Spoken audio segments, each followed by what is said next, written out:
Je vais revenir très rapidement avec une collègue de la DGITM pour vous parler justement de ce fameux programme AFIF du CEF, Connecting Europe Facility. L'idée, c'est vraiment pas de rentrer dans le détail, mais voilà, de revenir un peu sur les différentes opportunités complémentaires qui ont été évoquées ce matin. Et qui ne seront pas réévoqués après. Donc là, c'est juste un petit panorama pour vous montrer les différents financements potentiellement mobilisables sur toute la chaîne de l'hydrogène, de la recherche jusqu'au déploiement de technologies hydrogène. Voilà, Alice en a en partie évoqué, donc je ne m'attarde pas, mais c'est pour vous donner un panorama. L'une des principales opportunités complémentaires que vous avez pour les projets hydrogène, c'est évidemment le programme Horizon Europe, le programme cadre européen pour la recherche et l'innovation 2021-2027. C'est un très très gros programme puisqu'il a un budget de 95,5 milliards d'euros pour cette période. Ce programme, il se décompose en différents piliers. Vous avez un premier pilier sur la recherche d'excellence, un troisième pilier sur Europe innovante, où là, vous allez trouver des appels blancs, donc qui ne sont pas thématisés. Donc, si vous développez un projet de recherche, si vous êtes une entreprise innovante développant une solution très innovante, n'hésitez pas à aller regarder du côté des piliers 1 et 3 d'Horizon Europe. Il y a des opportunités intéressantes. Par contre, si vous souhaitez vraiment travailler sur un domaine précis, que vous êtes intéressé par des appels thématiques, là, le mieux, c'est de s'intéresser au pilier 2 d'Horizon Europe, avec en particulier un intérêt pour les pôles sur l'industrie et sur le climat, énergie, mobilité, qui sont les pôles ou les clusters 4 et 5, comme évoqué également par Alice. Très rapidement, dans le pilier 2 d'Horizon Europe, ce qui est financé, ce sont des projets collaboratifs. Donc, il faut absolument trouver minimum 3 partenaires de 3 pays différents. Les règles ont déjà été évoquées par Lionel un petit peu plus tôt ce matin. En règle générale, cette règle des 3 partenaires minimum, c'est vraiment le minimum syndical. L'expérience montre que c'est souvent beaucoup plus. Et vous avez 3 grands types de projets qui sont les RIA, donc Research and Innovation Actions, pour les projets plutôt axés recherche, tests de prototypes, mais vraiment à de petites échelles. Les actions d'innovation, IA, qui là sont plutôt sur des démonstrations de solutions innovantes. Et enfin, les CSA, Coordination and Support Actions, avec, pour ces 3 projets, différents niveaux de TRL, différents taux de cofinancement. Mais là aussi, ça a été évoqué un petit peu plus tôt ce matin, donc je n'y reviens pas. Vous aurez la présentation, donc pas de panique. Et si vous avez des questions, de toute façon, les PCN sont là pour vous aider à y répondre. Sur le cluster 4, Industrie d'Horizon Europe, il y a actuellement 2 appels intéressants sur l'hydrogène qui sont ouverts, mais qui se clôtureront le 7 février. Donc autant vous dire que si vous les découvrez aujourd'hui, ça n'est pas la peine d'essayer d'y répondre.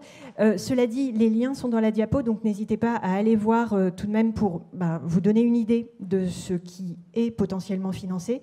Et aussi, n'hésitez pas à suivre, une fois qu'on connaîtra les lauréats pour ces appels, voir si la thématique vous intéresse, quels sont les projets lauréats sélectionnés. Donc, un projet sur l'utilisation de l'hydrogène pour décarboner les process industriels et un autre appel sur l'utilisation de l'hydrogène pour décarboner la production de l'acier. Donc voilà, typiquement, ce sont les appels que vous trouvez dans le cluster 4 d'Horizon Europe. Dans le cluster 5, climat, énergie, mobilité, il y a eu des opportunités sur l'hydrogène en 2023. Il n'y en a pas eu en 2024. Donc je vous ai mis ces appels pour vous donner une idée de ce qui est potentiellement finançable, mais voilà, qui ne l'est pas. En 2024, il n'y a pas d'appel sur l'hydrogène dans le cluster 5. Peut-être qu'en 2025, il y en aura, mais pour l'instant, ces appels-là sont au tout début du processus de préparation. Donc vous aviez un appel sur les impacts climatiques de l'économie de l'hydrogène, un autre appel sur la démonstration de l'utilisation des carburants renouvelables, des carburants alternatifs synthétiques pour l'aviation et le transport maritime. Et puis vous aviez 2 autres appels spécifiques à l'aviation, l'utilisation de l'hydrogène dans l'aviation. Donc voilà, typiquement, c'est une illustration de ce qui peut être financé en plus des appels du Clean Hydrogen Partnership dans le cluster 5 d'Horizon Europe. Donc, petite diapo avec des ressources, n'hésitez pas à y jeter un œil. Et alors, une autre opportunité de financement intéressante qui n'a pas été évoquée jusqu'ici, c'est le programme LIFE, le programme européen pour l'environnement et l'action climatique. C'est un plus petit programme puisqu'il a un budget de 5,4 milliards d'euros pour la période 2021-2027, C'est un programme qui finance des projets de démonstration. Ça ne finance absolument pas de recherche. Ça finance du test de solutions innovantes. Et donc, vous avez 4 sous-programmes au sein du programme LIFE, et les projets hydrogène vont plutôt être soutenus dans le cadre des sous-programmes économie circulaire et qualité de vie et atténuation du changement climatique. En bas de la diapo, je vous ai mis des liens vers 2 projets hydrogène qui ont été financés récemment par le programme LIFE.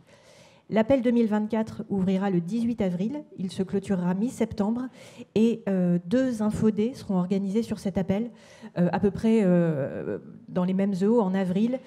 Un infodé européen, un infodé français. Là aussi, vous trouverez les liens qui vont bien sur la diapo. Et sans plus attendre, je laisse la parole à ma collègue Maria de la DGITM pour parler de la fameuse facilité AFIF.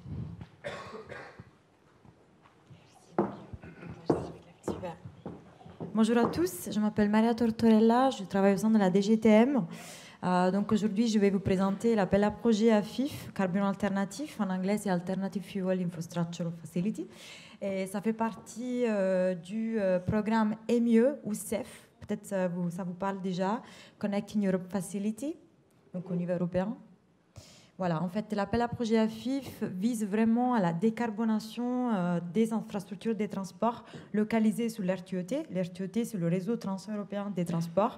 Donc, c'est vraiment voilà, une sorte de map, de carte qui a été localisée et développée par la Commission européenne. Vous trouvez bien évidemment le lien directement à partir de ce slide, mais également sur le site de la Commission. En fait, du coup, le programme et l'appel à projet AFIF ne financent pas la recherche, mais vraiment plutôt l'infrastructure. Par rapport, du coup, aux 3 actions principales et prioritaires qui sont financées par ce programme, on parle bien évidemment du financement d'infrastructures de recharge électrique, donc les bornes de recharge qui peuvent être localisées sur le réseau routier, maritime ou fluvial. Puis, par rapport à l'hydrogène vert, on parle plutôt de stations d'approvisionnement ou de production d'hydrogène vert. Et puis, il y a également la possibilité de financer des actions relatives au GNL vert, mais voilà, ça ne représente pas forcément une prioritaire française. Donc, à peu près, c'est ça les activités financées par ce programme-là. Par rapport au taux de cofinancement, en fait, je vous ai mis donc les derniers codes de financement qui étaient disponibles dans le dernier appel à projet qui a clôturé en 2023. Donc, ces informations-là sont encore à vérifier parce que le lancement du call prochain, il n'a été pas encore publié sur le site de la Commission européenne. Il sera plutôt disponible à la fin du mois de février. Donc, on attendra pour plus d'infos. Et par rapport, par contre, à la structure en fait de cet appel à projet, on parle plutôt d'un rolling call en anglais. Au fil de l'eau, en fait, il y a une publication d'un appel à projet une fois et la possibilité de déposer des candidatures, des dossiers de candidature tous les 5 mois, voire 7 mois. Donc le prochain call il sera officialisé, comme je disais, à la fin de février, et puis il y aura la possibilité de déposer des dossiers jusqu'à la fin de septembre 2024. Et puis également, il y aura 2 clôtures et 2 possibilités de déposer des dossiers en 2025. Une autre spécificité de cet appel à projet de AFIF, c'est la possibilité d'avoir un cofinancement de la part d'un implementing partner, donc un appui financier de la part d'une institution financière qui en fait fera partie de la mise en œuvre et du développement de votre projet. Et pour la France, il y a la possibilité de coopérer avec la Caisse des dépôts, donc la Banque des territoires, et ou avec la Banque européenne d'investissement, donc la BEI. Ce que c'est intéressant, c'est qu'en fait, la possibilité donc, et le fait d'avoir un cofinancement d'un implementing partner, ça renforce votre dossier vis-à-vis de la Commission européenne. Donc en fait, il permet vraiment de renforcer et de présenter un dossier mûr et en plus cofinancé déjà avec le biais d'un appui financier d'une institution financière.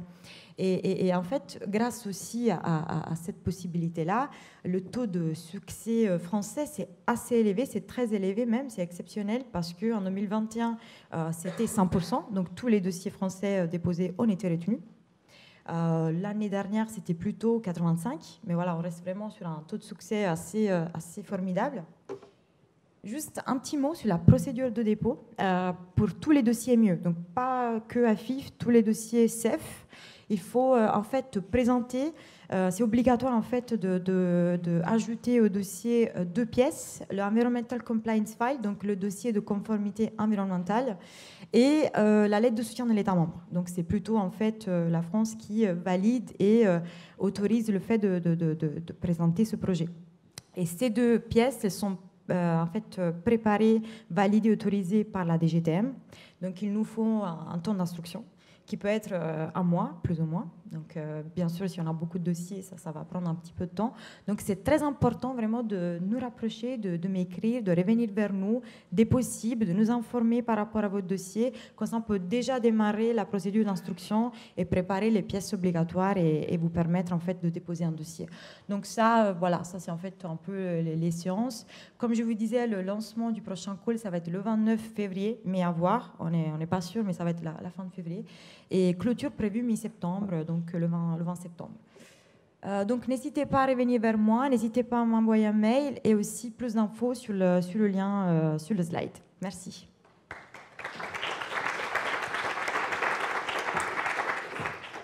Merci beaucoup, Maria.